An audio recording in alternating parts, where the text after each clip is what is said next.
Hello cloud experts. So in this session we are going to talk about 5 characteristics of cloud computing. My name is Sanjay Kumar and I'm a cloud trainer and consultant. So as per NIST definition, the cloud computing is all about shared pool of resources, shared pool of configurable computing resources, which can be network, servers, storage, application and services. And it have basically 5 essential characteristics, 3 different service models and 4 deployment models. Now in this session what we're going to talk about is the 5 essential characteristics and what are their limitations and the functions and features. Now when I talk about characteristics of cloud, basically I talk about on-demand self-service where consumer can configure the resources the way they want. Broad network access, these resources are available over the internet from anywhere in the world, so you can configure the resources from wherever you want. Multi-tenancy and resource pooling, these resources are actually available for multiple people to use and they are pooled in from various type of server and the capabilities of different kind of hardwares. Rapid elasticity and scalability, these resources can be scaled up and down as and when we need, and the services are being measured, so you pay only for the services what you use. So let's move forward and understand what about all these characteristics and what are the different aspects we need to consider when we talk about these 5 characteristics of cloud. On-demand self-service. A consumer can provision the cloud resources according to the requirement and can go global in minutes. Some of these resources can be server capabilities or server capacities, unlimited storage, any services, any software as a service, auto scaling and load balancing. You can scale up and scale down and you can balance the load between different virtual machines.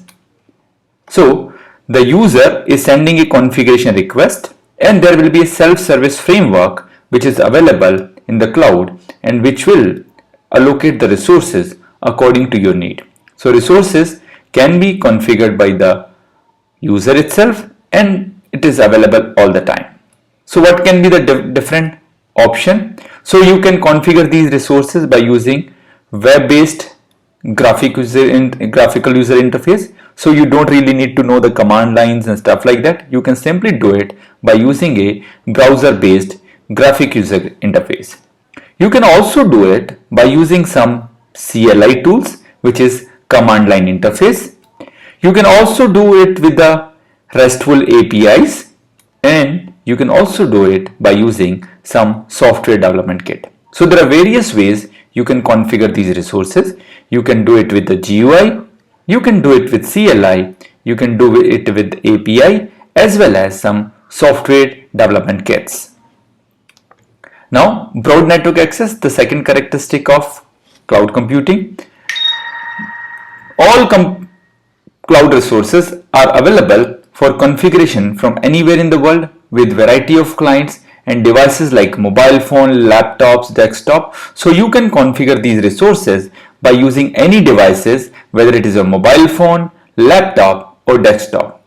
We can modify, monitor and add, change or delete these resources at any point of time from anywhere, and it comes with a lot of security feature as well. So what do we mean by that? You have infrastructure available, you have platforms available and your services available, and all these things are configurable from anywhere in the world by using a simple internet connection. Resource pooling. The cloud is composed of many different servers which are pooled in and all those capacities are combined so that they can be provided to n number of different users. So what benefit we get out of it? The benefit what we get out of this is EOS, economics of scale. When millions of users are actually using the same resources, so it will have the less cost to the service provider as well as it will give the benefits to the end users. So these resources can be compute resources, can be storage resources, and can be networking resources.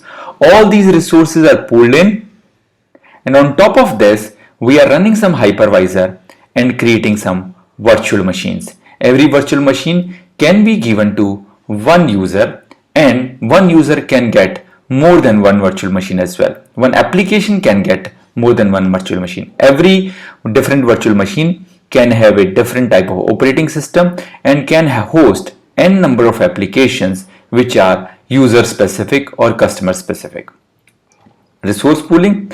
Now, resource pooling also allows me to have multiple tenancy. That means n number of users are accessing the same pool of resources. Out of these resources, some can be shared and some can be dedicated for one particular customer. Just to give you an example, this particular server can be allocated to only this particular user, but these two users can be sharing the same hardware. So we have possibility to have dedicated host as well as shared tenancy.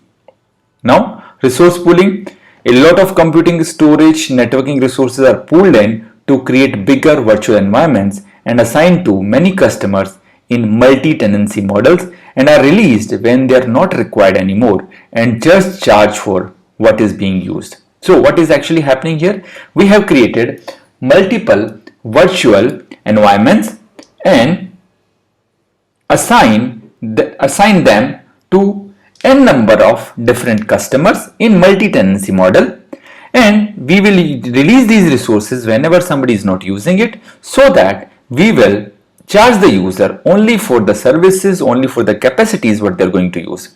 It also gives an option and flexibility of choosing resources based on the choice, based on the latencies, based on the consumer experience, the geolocation, and also based on the government regulation. If government regulation wants to have your resources in a given geographical area, it also gives you flexibility to have your data only in a certain geographic location. The exact location of these resources may or may not be known by the end consumer. So it depends on your services, but exact location of these resources may or may not be known by the end customer. Rapid elasticity. So what do we understand by rapid elasticity?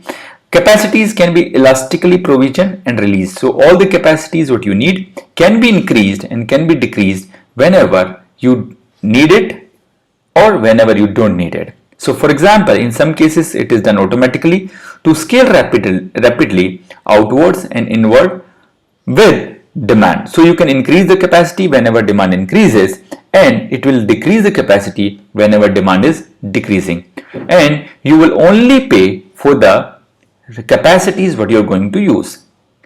Minimize the cost of resources of not being used. So you will not pay for the resources what you are not using, you will pay only for the resources what you are using at a particular time. Increase capacity for spike in traffic. This is particularly useful when your traffic is bursty in nature and you need to increase the capacity whenever there is a spike in your traffic. Otherwise you can keep your capacities low. Quick time to market new services. Because you can increase or decrease the capacity whenever you want, you just need very less time to market new services to your customers.